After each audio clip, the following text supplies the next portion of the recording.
Hey everybody, St. Paul Peterson here, and welcome to episode 59 of Music on the Run.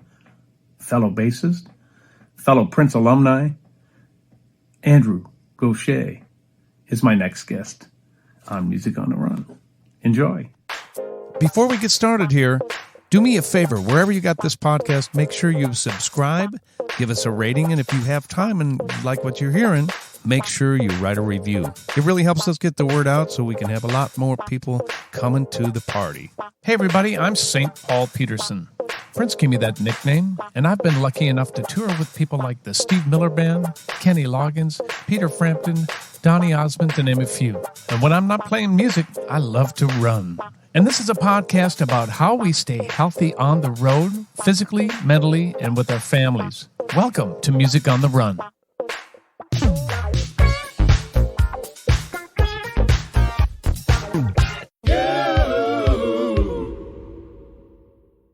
Hey everybody, St. Paul here, and welcome to another episode of Music on a Run. 59 to be exact. Man, I cannot believe that we have 59 episodes. Big one coming around the corner, 60. It's going to be a lot of fun. Summer's coming to an end here in Minnesota. I hope I didn't really just say snow because, if I say that, it's going to happen next month. Still beautiful outside here, and the Minnesota State Fair is about to get rocking and rolling. I don't know about you, but if you have a state fair where you're at, but the Minnesota State Fair is the absolute bomb. I love going to it. I used to play at the talent show there. I played at the grandstand stage. It's just a great family hang, lots of food. You kind of eat your way through this whole thing, and we bring our kids. It's a fantastic thing. So if you ever get a chance to come to the Minnesota State Fair, do it.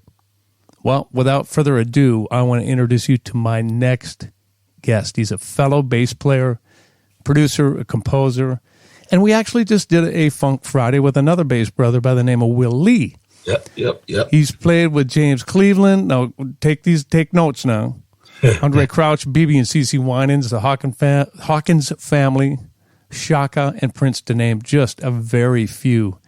He basically created gospel bass playing. He has a Grammy in his arsenal. Please welcome my new friend, Andrew Gouche. My brother, how you doing, man? This is so great, and because we don't know each other, I wanted to cut right into the interview because that's part of this hang is just getting to know each other just a little bit. Where am I finding you? Where are you? Where's your studio at? In Las Vegas, in my house. Oh, you're in Vegas. Vegas, yeah. I moved here in January. Been here. We actually had relocated to Seattle for a couple of years. But we left there, and I just, once you leave LA, it's different, Yeah. And it's funny because it's almost becoming unattainable to live there for people, Cost of living? Yeah. And so I wanted to be close, but I didn't want to go back, and I'm 3.5 hours away if I want to get in my car and drive down there, So, and I go down there quite a bit to work, but I'm very happy in my peace and quiet where I am. Yeah. Las in Vegas.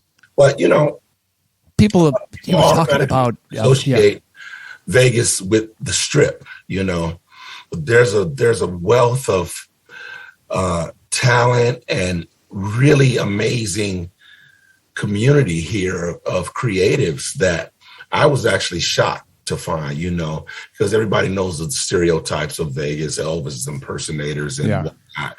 But it's actually a really cool place. And when you get away from the Strip, there's a lot going on here, and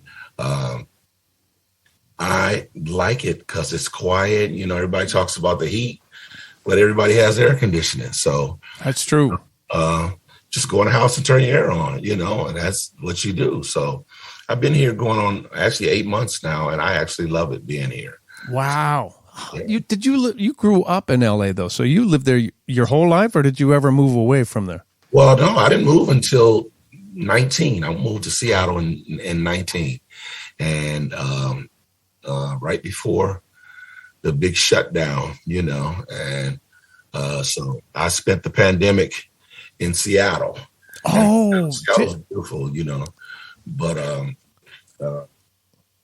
it was different for me because I was literally just in my studio like every day. I was going to ask you this. How did the pandemic affect you and change you? Well, I mean, and I have to say, I was one of those very skeptical people about the vaccination and all of that stuff, man, and then I saw the back and forth, one way or another. And I had to come to the realization that what the heck do I know, So I got vaccinated because I felt like I was being considerate of other people, but I was like, I heard these people talking about, well, I did my research and then you hear the follow the science people. Yeah. I just thought about all the stuff we allow into our systems every day. We don't know where it came from. That's right. Is your organic asparagus really organic? We don't know because they put a sticker on there. It says it on there, though. Right. Yeah. So I did it, man. I didn't have any kind of after effects or anything, but I was in my studio. And it's funny because that's what I was doing before. And because I do a lot of recording for people like all over the world. And I was doing that. And I just kept doing that. The only difference was you couldn't go to the grocery store, not being able to go places for a little while was absolutely just, it's mind blowing that I never thought I'd see this in my lifetime, where you couldn't go anywhere. And Seattle, Washington was even more stringent with their, mandates than a lot of other places were. And so, but, I lived through it just like everybody else did, man. I couldn't get none of that stimulus money that everybody was getting. Okay, so what people don't understand is that people that have a 9-to-5, and I'm going to generalize here. I guess what I'm trying to say is that musicians who are self-employed had a harder time receiving stimulus money than someone who had, I don't know, it's not traceable income, but predictable income, I guess is a better way to put it. Did that find you as well? Yeah, I just couldn't get it. I tried a couple of times and I was like, but the crazy part was we were really okay and we were really blessed. So we weren't adversely affected financially by it, Right. My wife worked all through the pandemic. And then just with the things that I was doing, sessions just kept coming in. And then I started giving lessons online, and on Skype and Zoom. And that really, I was really shocked because I didn't even think I had the temperament to even do that, to teach. Then I started doing it and I found great joy in doing it, and it was really, really cool for me to discover that about myself, that I could do that, Had you ever taught before? You've done clinics, but have you ever taught one-on-one? No. So the pandemic. Are you self-taught, by the way? So I learned how to play in church, man. And right. That's just like Reverend James Cleveland's church. I used to sing in the choir, and in '73, my mother got me a bass. And wait a minute, Mom, time out. Did you say your mother got you a bass? Yeah. Thank you, Mom. Yeah, absolutely. The whole world thanks you, Mom. Yep. It came from Sears. It was a Teisco bass. I hope you have that still somewhere. No, it fell apart, man. He played it into the ground. I did. I played it till it didn't work anymore. And that's beautiful. Combo, the Sears Teisco bass and the Sears Silvertone amp. It was a 12-inch speaker. The amp was 40 watts. It was a combo, and I played that thing until the woofer just came all the way apart, all the way around, and it would just be going like this when I played. And so your mom bought you the bass. Were your parents, or are your parents musical? And my mother, absolutely. A lot of people don't know that when my nieces my niece and my nephews. My nephew is the rapper D Smoke. A lot of people have heard of him. He was on that show on Netflix, the competition show called Rhythm and Flow. It's like American Idol, but for rap. And cool. He won the whole thing. Cardi B, Chance the Rapper, and T.I. were the judges. Snoop was a guest judge on there. So he won the whole thing, man. And my sister's boys are all doing a lot of stuff in the industry now. But I always tell people my mother is the tree where all of this fruit came from. My sister is an incredible gospel songwriter and singer. She's written some of the biggest gospel songs ever. Come on. And really? So, yeah. And so it's actually just amazing to see it now, because I remember when they were all little babies, and now they're like seriously doing things in the industry. And it's actually cool for me because I get to play bass on their stuff. Nepotism at its finest. I understand about that. My whole family's the same way. So it's like, you got a gig for me, big brother? Right. Yes, yes, I do. Right. Yeah. So you must be the oldest then. You're I'm the oldest. I'm the oldest. Okay. Yeah. So do you have brothers as well?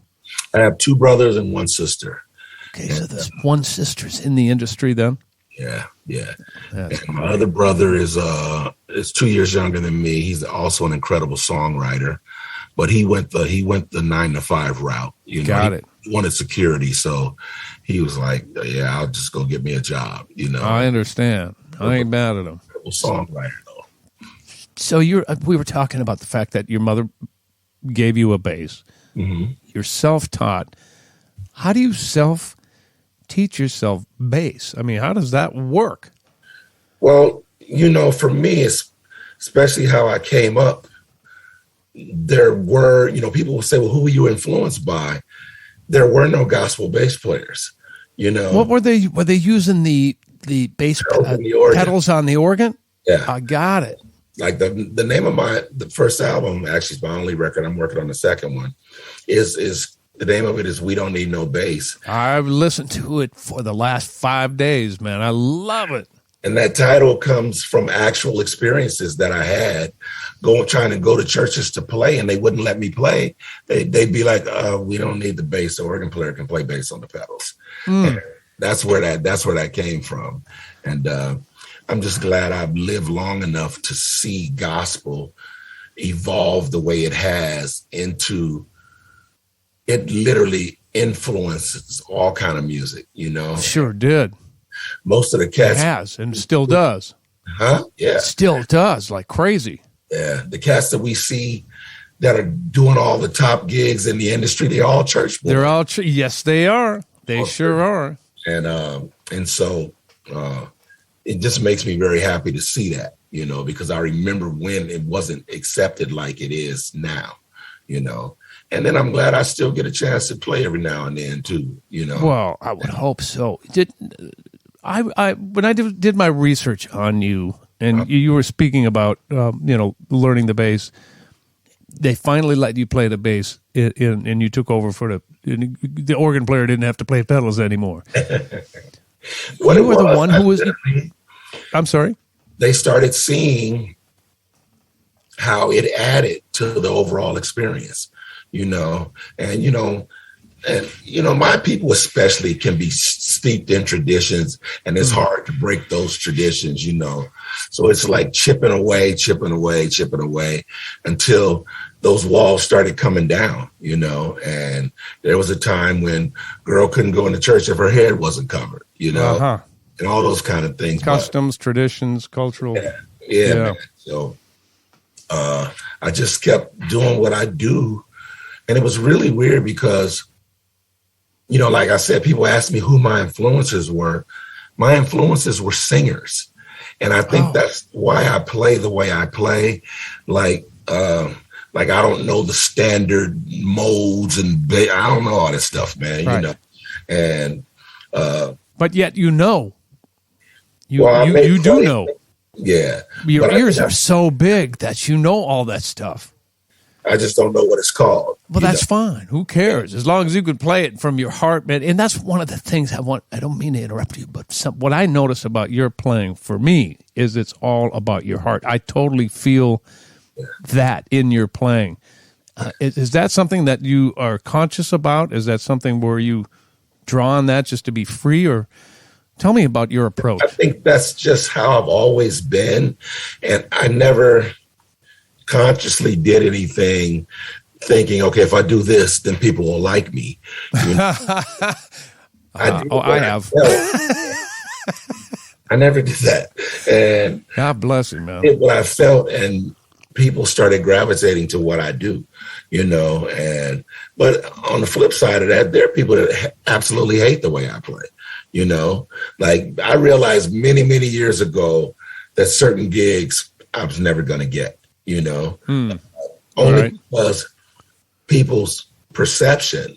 You know, even when I got the gig with Prince, everybody was like, well, how is that going to work? The way Gouche plays, playing with Prince, you know? And I tell people how it works is, if I want to keep the gig, then I do what he want me to do, period. That's all it is, you know? And I was never going to try to impose my will on his gig, you know? But what I loved about him was, because what I said to him when he called me, and when I got there, I said, hey, man, look, whatever you want me to do, just let me know. And his exact words were, I want you to do your thing. And he said, and if there's something specific that I want, then I'll tell you. And you know how rare, to my listeners, you know how rare that is for someone, especially like Prince, to say that to any of their musicians, let alone the bass player. What freedom that was. That must have been like, I can be who I am. And that's the easiest one to be, right? I think, you know, when he saw me, I was MD at Shaka. And you were the musical director for Shaka? Yeah. And I'll never forget the first time we opened up for him, he came looking for me. And he was like, oh, man, dude, you were killing. Like, who did those arrangements? And I was like, I did, you know. And then it was funny because we opened up for him a few more times. And every time we did our set, he would be over on the side, like near the monitor guy, like with his shades on, like watching me play. And I was was checking you out. He really was, man. Yeah. I'm going to tell you what's crazy. What I was not aware, and what I found out, was how aware of a whole bunch of players he was. He was aware of a lot of people, man, and that tripped me out. Like, he knew a lot of the gospel cats' names. You know, he'd name them and go, do you know him? I'm like, yeah, I know him, because I know all the gospel dudes. Of course, yeah. Yeah. But, so I just, you know, I did what I felt until he told me what to play, and then I played what he told me, you know. Right. A lot of times people see, especially like on YouTube, what always gets all the attention is all the acrobatics and the flashy things, you know. And then people see that, and then they form a judgment based on that, not understanding, especially a lot of the younger generation. Because, dude, you know, next year makes 50 years I've been playing bass, man. God bless you, man. That's beautiful. 50 years. 50, yeah. Congratulations. Thank you, brother. But people don't realize, like, some of the records I did, like I did Montel Jordan, This Is How We Do It. That's me on bass. No. I would do it. Just don't. That's all I did, you know. I did Gangster's Paradise. And people don't realize, they see, like, especially me playing in church and some of that stuff I did, it's just a different kind of music, and I could really be free, you know, to do what I felt. And so, but I've done a lot of things, man, that were really like structured and just play this. So I could do that too. Yeah. Did you ever feel, I don't know if this is the right terminology, but pigeonholed or put into a box to where you didn't think you'd ever get out of playing gospel music? Not that necessarily that you didn't, you know, that would have been a problem. But because what I did realize, I was playing with James Cleveland, and I just had a hunger and a thirst to just broaden my horizons and learn more. Yeah. And I realized after a while that I was never gonna grow in just being in that situation. So, and it's funny because my life is a series of being in the right place at the right time, you know, because from playing with James, we went to Oakland one year, and that's how I met Walter Hawkins. And then I got the gig with the Hawkins family. And then in 83, I went to Israel with James, and that's where I met Andre Crouch. Oh, and Andre was my favorite gospel artist at that time. And he heard me play, and he was like, I used to look at these people's names on records, man. You know, I used to take the LP and pull the sleeve out and read the credits. Of course. And I used to look at these people's names and like wonder what it would be like to meet them, you know? And so Andre Crouch is telling me that he loves my playing. I'm going, yeah, right. Andre Crouch loves my playing. And he's like, he said, I want to work with you. And then a month later, I'm in the studio with him recording an album, and Joe Sample is on Rhodes on this particular song. I love Joe. I got to work with Joe too. That's and because of that, being in that session with Andre, I played with the Crusaders for a while, you know, and then because working with Andre was the one that introduced the Winans. Like he produced their first album. Right. So one year we played with the Winans when they came to LA, and that's how I started playing with the Winans. So things happen like that.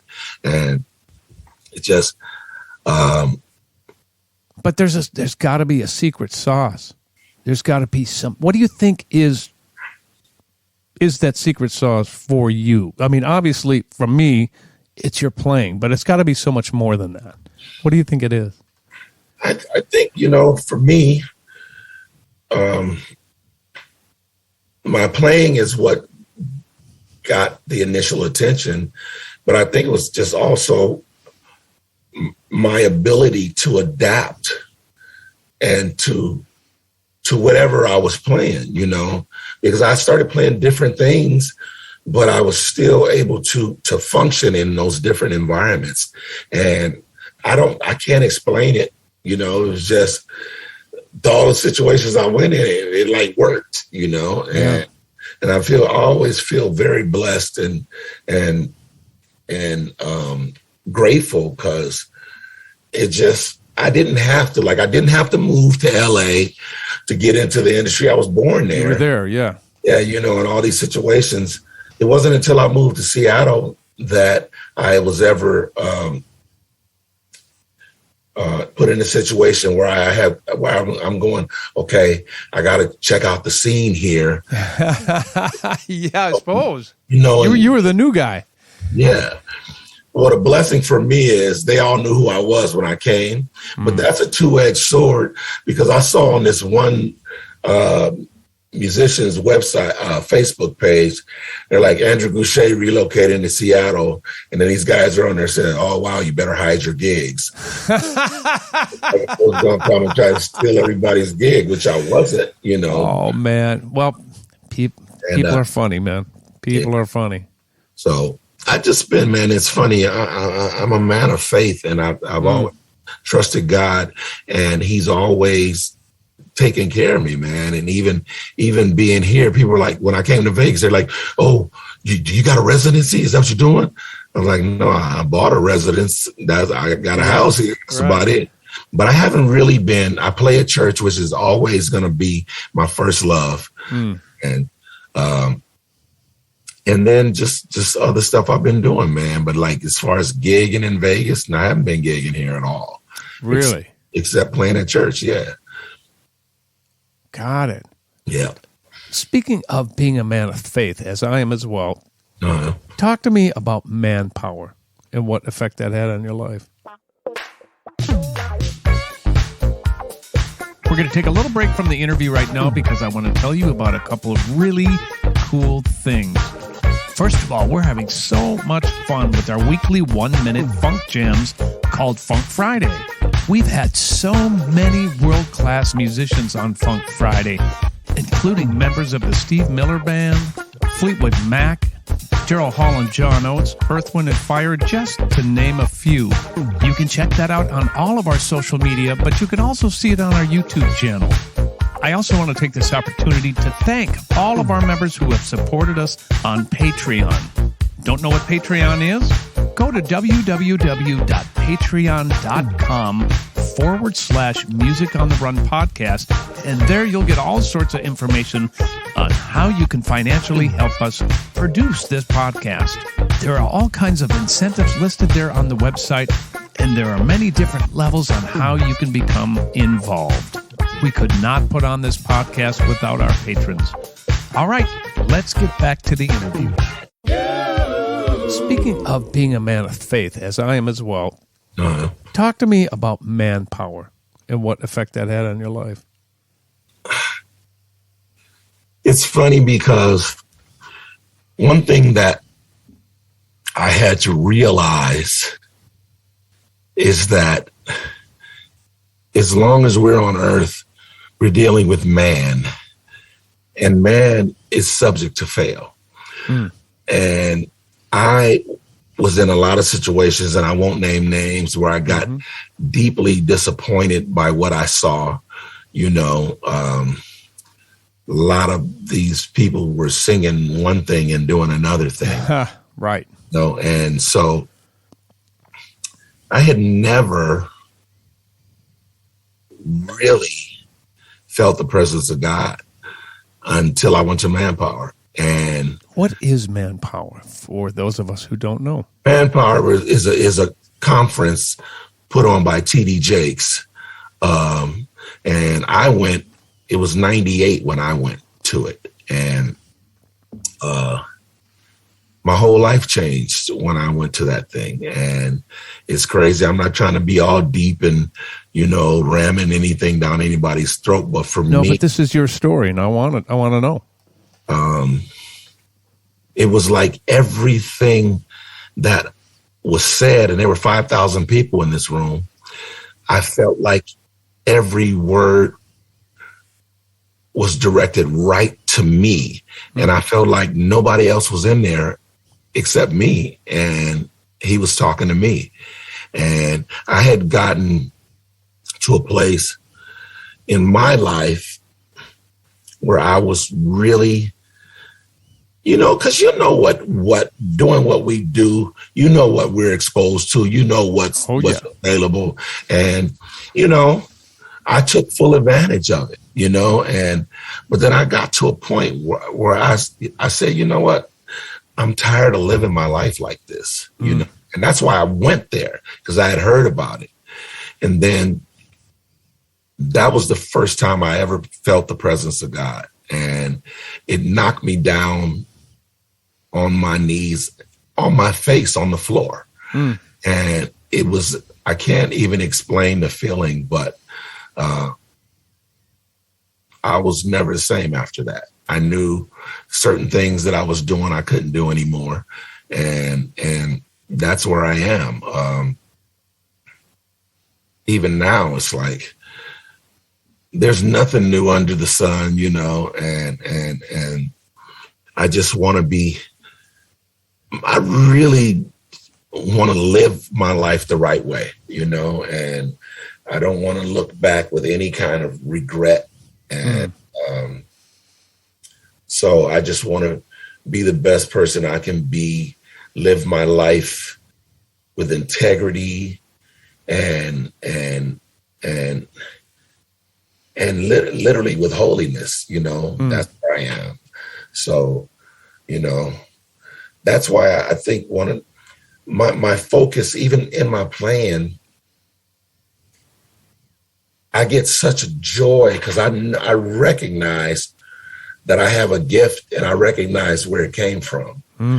Every day that I can still pick up my guitar and play is a blessing to me, and even though I haven't done well, lately I've been playing with my nephew, which has been amazing. I feel like the grandfather out there with these but show him, teach him. But when I'm just even sitting here in the studio playing, man, like I'll turn on, this is my drummer right here, guy on, and we just go for it, man, and I've been writing a lot. Because that's when people ask me, like, when you practice, what do you practice on? I'm writing like every time I play. And that's why I make sure when I do start playing, I always record. Yeah. If I got an idea, this is a sampler too, I'll sample it. And a lot of times I'll go back and listen to stuff and I forgot that I did it. And that's how I did with a bunch of my songs, man. So, yeah. Yeah. Yeah. Do you feel that your bass playing is a sort of ministry? Do you treat it that way? Is it more personal, more subtle, or do you think it's out there? I think that I've seen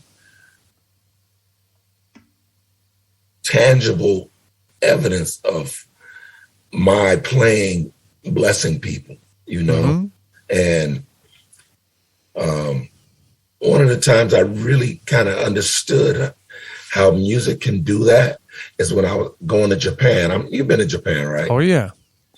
And to have the language barrier that they have, but then to see the sheer and utter joy that these people have listening and crying and all that kind of stuff, man. And that's what music does. And you know, I'm not a soloist, but I know that there's something about my playing that affects people. Mm-hmm. All I do is play from my heart, you know. Mm-hmm. I'm never in a place where I'm trying to show off and impress people, you know, because there's a lot of people that can do a million things that I can't do, you know. But all I can do is be Andrew Gouche, and that's all I'm ever going to try to do. I hear you. Yeah. I hear you. Yeah. Let's focus just for the next few minutes on some of the cool things that you have done. I want to tell my listeners and viewers about. You sang background vocals on Man in the Mirror? Yeah. Tell us that story. It's really hilarious because Andre Crouch, he got a lot of those calls because like we did the Lion King soundtrack. No kidding. We did a Julio Iglesias song one time. We did Madonna's Like a Prayer. I'm singing on Like a Prayer. No. We did Color Purple. On Color Purple, the scene where the girl in the church is singing, that's my sister's voice. That's my sister Jackie's voice. Come on. And then Suge Avery's voice, you know, the jug joint singer, that's Tata Vega. That's Tata's voice on there. I didn't know that. And it's Andre Crouch's singers doing all the vocals on it, and that's Andre playing ragtime piano on there. And really? Yeah, he was amazing doing that, man. Oh. But the Michael Jackson thing, it's funny. I actually have a really funny story because when we went to do it, we didn't see him. We thought he wasn't there. And I seemed okay, but I'm like, I always made sure it was an ensemble of 9 of us. I always made sure I was all the way in the back, the furthest away from the microphone. That's not what I hear. I hear you're a great singer. But anyway. Well, I used to be, but I've got something wrong with. I have nodules on my vocal cords. That's why I sound like I'm hoarse all the time now. But so we're working out the parts on the song, and I don't know if you've ever been to Westlake Studios in LA. Oh, yeah. And the big room, there's a piano booth, but it's big 9-foot grand piano is in there, and it's sliding glass door, you know, you can totally enclose it. But the back wall of that room is like a semicircle, and it's all mirrors, glass. And so I'm standing in the back, and out of the corner of my eye, I see something red. And I was like, I looked, and I didn't see anything. So we're going along, working on the parts. I see it again and again. And then I finally realized that what I'm looking at over here is a reflection of what's over here.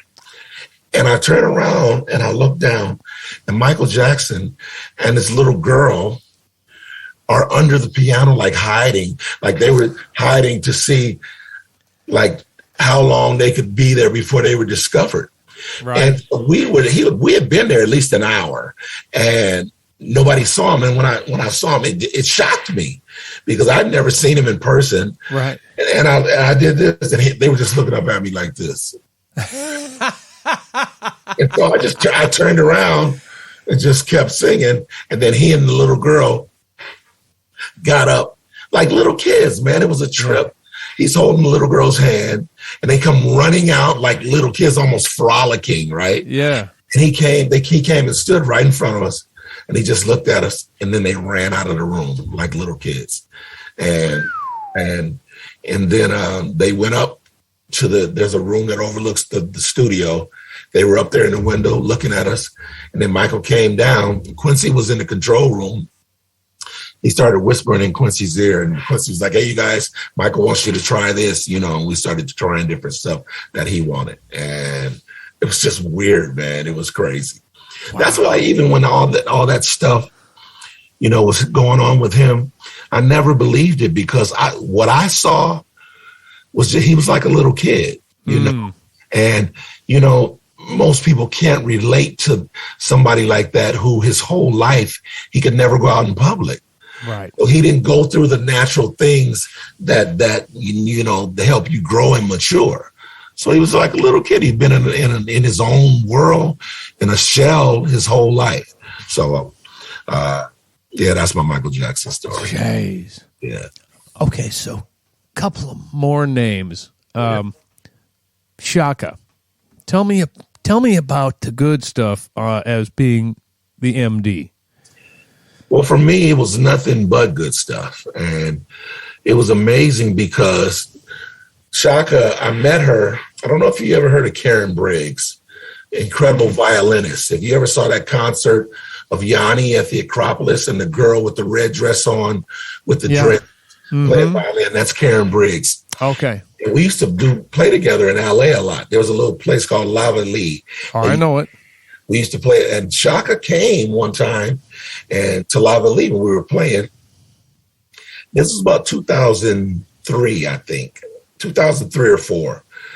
And so she's sitting there, Shaka loves bass players. And her husband, Hassan Khan, I think, he was a bass player. And she was like watching me play, and she was freaking out, dude. And she was freaking out to the point where it was kind of weird a little bit. And then after the gig, she came up to me and she grabbed my face and she kissed me in the mouth. And she said, baby, you going on the road with me. And during that time, from 98 to 2006, I didn't tour. In 98, I had been touring 20 years, and I felt like I didn't want to go on the road anymore. So I stopped. You stopped? Yeah. But during that time, I had a song on Mary Mary's first album, which I did an arrangement of Wade in the Water, old gospel song.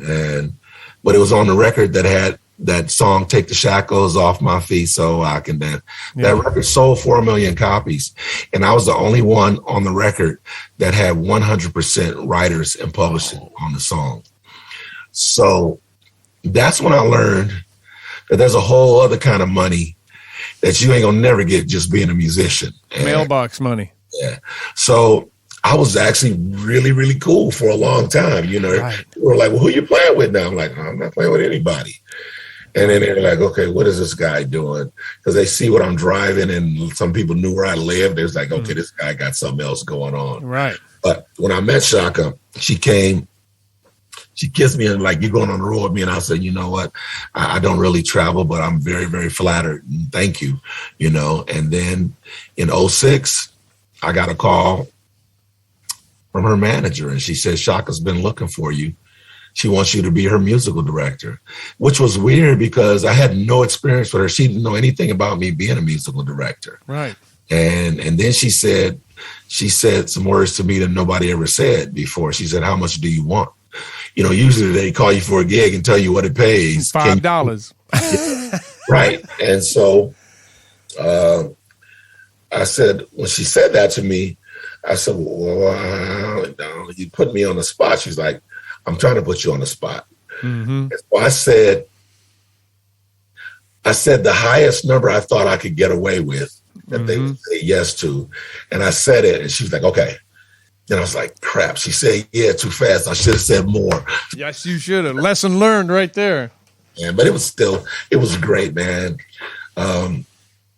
Shaka's such a beautiful soul, man, and a deeply caring person. She's been through a lot of stuff, man, but she's literally one of the most deeply caring people that I've ever met, you know.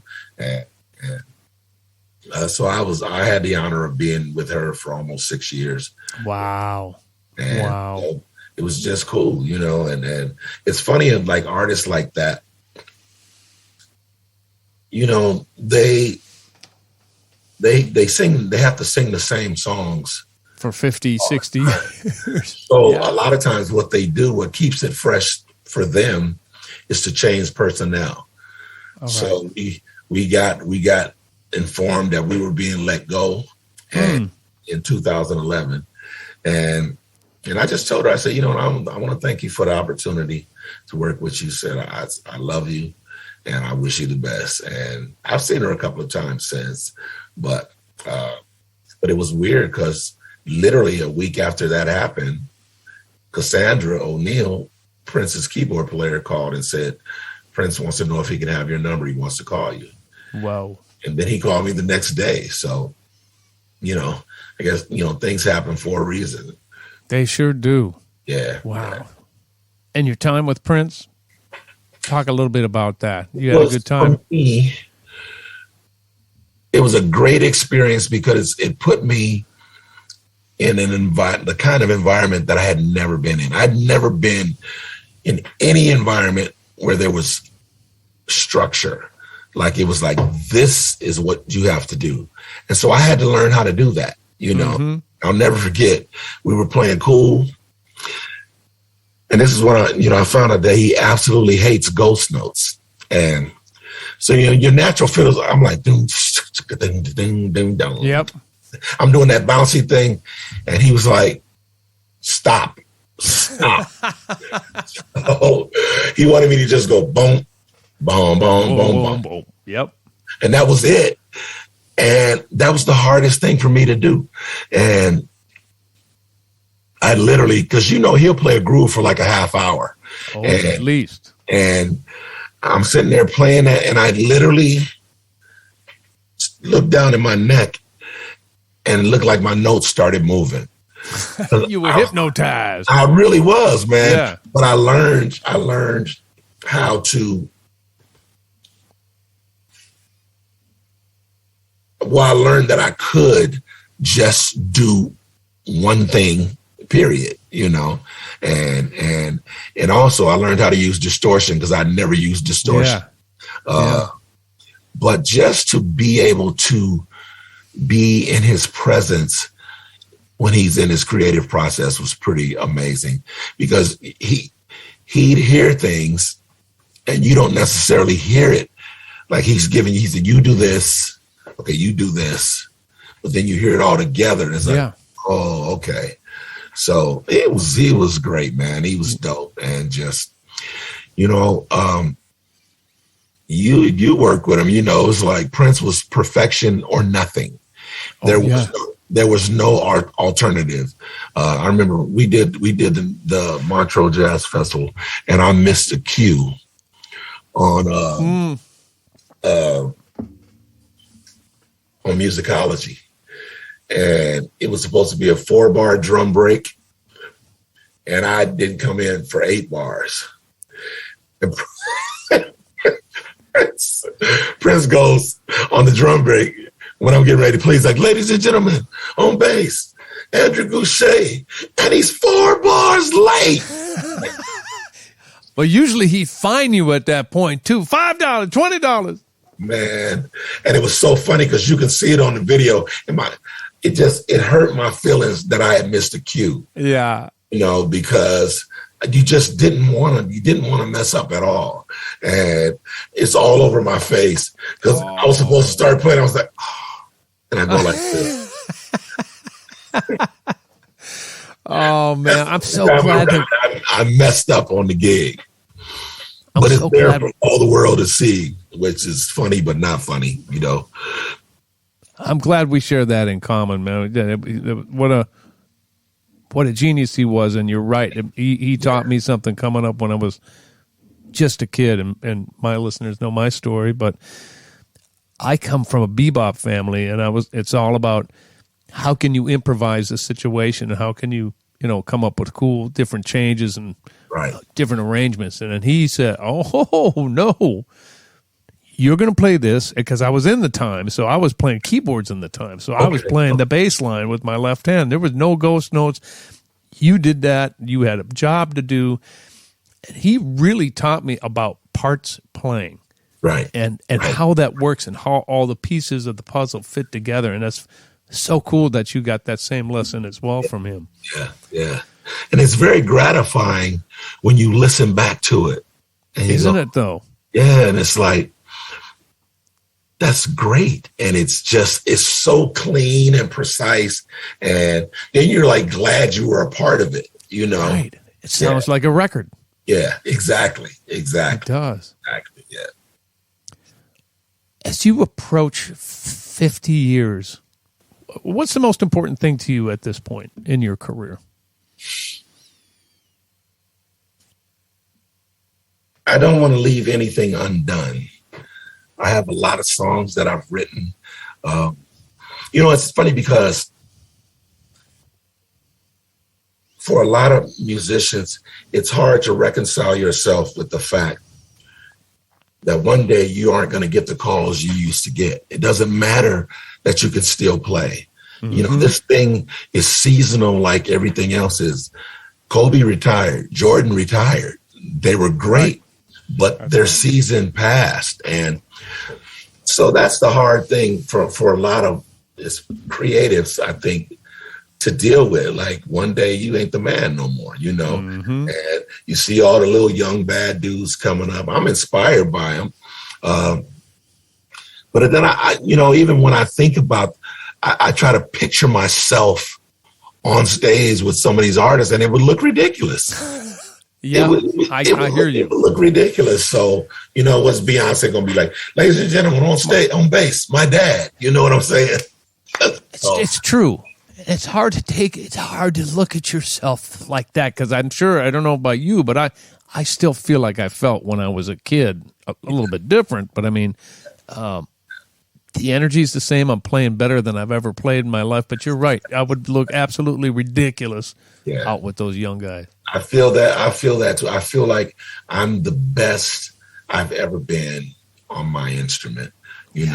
It's funny because there were certain things I used to do back then that I don't do as well, but I feel like overall I've grown. My approach to playing music is better than it's ever been, and my sound is killing. But what happens to us, we have to figure it out, like there's other things, it's not over, but it's just moving into a new season, man. And I feel like this, like I feel about being healthy. If we because right now I've lost 16 pounds because, I got that pandemic weight like everybody else did. A lot of people. Yeah. And so I'm working out. And hi, what are you doing? This show is called Music on the Run for a reason. We talk about how you stay in shape when and I didn't even ask you that, for crying out loud. In the last 2 minutes, in the last 2 minutes of this interview, I'm going to ask you what you've been doing to lose that weight.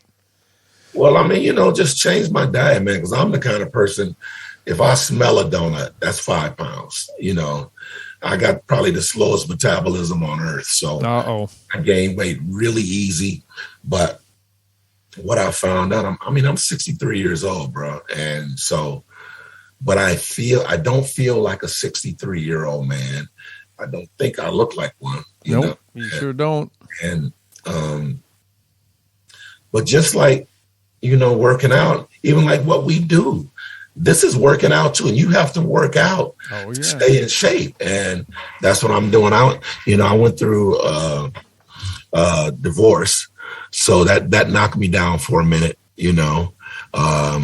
for a good minute, and where I wasn't motivated to do anything. But now I'm just have such a positive attitude about life and playing, and I have a joy. My joy for playing is not contingent on who's watching me, So I love to play like I always have, and so I'm finishing up. I actually have 3 records that I'm finishing, and one of it is a gospel. I did a live recording with a group I had called the Praise Connection, and that record we recorded live, and it's a vocal album, and then I have an instrumental gospel record that I did. And so I'm finishing up all of this stuff, man. All of it is like 3/4 done, So that's what I'm working on, man, and I want to finish because I don't want to leave here and leave anything undone. I just want to put it all out there. I'm not worried about a record deal, any of that stuff, man. I want to release it into the atmosphere, and whatever it's going to do, it's going to do, And, I do sessions, and, I'll keep doing that, and somebody called me to go out of town and play. I'll go out of town and play. Actually, I'm going to Japan at the end of October. This Japanese artist who he sends me songs. I play on a lot of his records,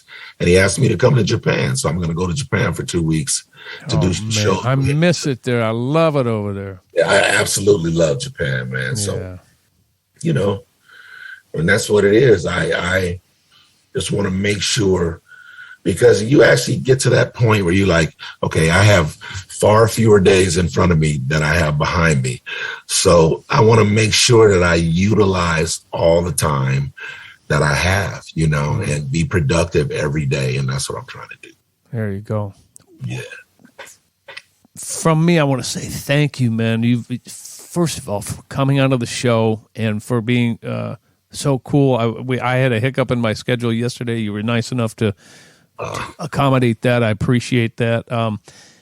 I also want to thank you on behalf of so many bass players who have studied you and listened to you and learned from you, and you have been mentored by you, whether you know it or not, who you have ministered to through your music and changed people's lives through your playing. That's real. And know that is a truth, and you need to hear that, and you need to be recognized for that. And just thank you for that. Thank you for who you are, your positivity, and your continued growth, and your records you're about to put out. You better hurry up, get that out. Pick one, finish it, because we want to hear it. But really, thank you for spending the time with us, man, and so fun for me to get to know you, because of course I've heard your name forever, and we've been on the fringes of each other's lives for a while now, but that's all changed. That's all changed. So you ever come through Minnie, you got a home here. And well, brother, thank you for even thinking about me to do this, man. I'm very, very honored. And you're a bad boy too, man. We were talking about that. I've talked about you to a few people, man. I'm like, that joke was funky, man. I don't know if you remember. Do you remember when we came down when you guys were at the Dakota that time? I sure do. Yeah. I got in trouble. You all hopped on the stage, didn't you? Yeah. Yeah. Prince was up in the room. He never came down. He wanted me to hold the show that night. Oh, really? I ain't holding no show. That was so fun. Can you hold the show for 20 minutes while I get there? And I'm like, no, I can't hold the show for 20 minutes. That's right, though. So, I've played with Cassandra since that point, and a lot of those folks in the band, in the horns and all that. And it's been so cool to meet that next generation of people, because I was so long ago in the Prince camp, and now I'm kind of meeting all the other people who have come along since I was in the band, and you being one of them, man. It's just it's so great to get to know you. Yeah.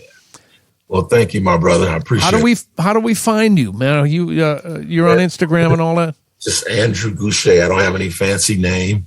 If you type in Andrew Gouche on Instagram, Facebook, and what's that other crazy thing? TikTok. Oh, I better go check you out. Yeah, that place. I got to stay off of there because I get on there and I was like, okay, 3 hours just passed. I'm still on here. So. But yeah, just the regular stuff, man. Just Andrew Gouche. All right. Well, we wish you luck finishing that record. We can't wait to hear it. Everybody else out there, thanks for joining us. Episode 59 of Music on the Run. My name is St. Paul Peterson, and we will see you next time. Music on the Run was hosted by yours truly, St. Paul Peterson. Edited and produced by my buddy Davide Raso. Video editing by Emily Turner. And a very special thanks to the people who financially support this podcast. And remember to be grateful every single day.